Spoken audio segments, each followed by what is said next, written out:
Alors depuis 2002, les personnes diabétiques sont soumises à une réglementation particulière. Toute personne diabétique doit le signaler à l'administration et devra obtenir un certificat d'aptitude pour pouvoir continuer à conduire.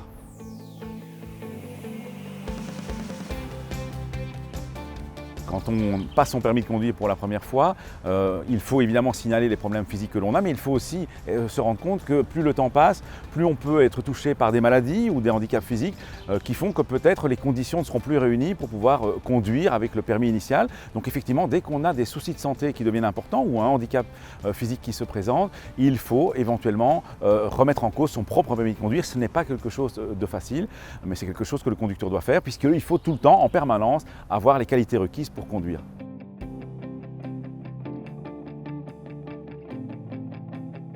Alors, en ce qui concerne les personnes qui ont du diabète, cela peut créer des problèmes de concentration, mais cela peut aussi aller jusqu'à des malaises qui peuvent se produire au volant si la personne manque de sucre dans le sang à ce moment-là.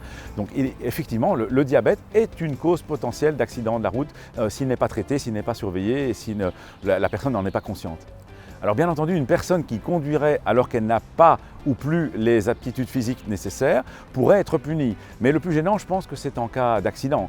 C'est-à-dire qu'une personne qui conduirait par exemple avec un bras cassé ne serait pas en mesure de faire toutes les manœuvres à ce moment-là et aurait un accident, eh bien on pourrait considérer qu'elle conduirait à ce moment-là sans permis de conduire, ce qui est une première infraction, mais aussi l'assureur pourrait se retourner contre elle et réclamer tout ce qu'elle aurait par exemple remboursé à la partie adverse. Ça peut faire des sommes considérables, donc il ne faut absolument pas prendre le risque de conduire alors qu'on n'a pas les aptitudes physiques nécessaires.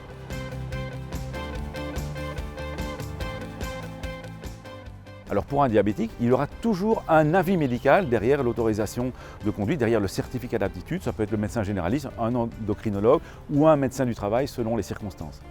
Alors l'aptitude sera évaluée de manière différente selon qu'on en est un conducteur normal ou un conducteur professionnel. Le particulier, lui, selon que son diabète est profond ou pas, aura besoin d'un certificat d'aptitude délivré par son généraliste ou par un endocrinologue.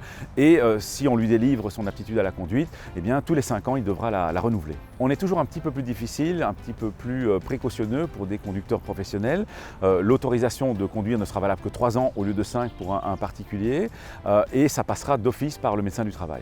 Et alors toujours pour le conducteur professionnel, celui-ci doit avoir avec lui des appareils qui permettent de tester sa glycémie. Alors un conducteur diabétique, évidemment, c'est un conducteur qui peut à certains moments se retrouver en manque de sucre dans le sang. Et donc tout conducteur diabétique doit avoir dans son véhicule de quoi vite refaire monter son taux de sucre dans le sang, donc de quoi lutter contre l'hypoglycémie.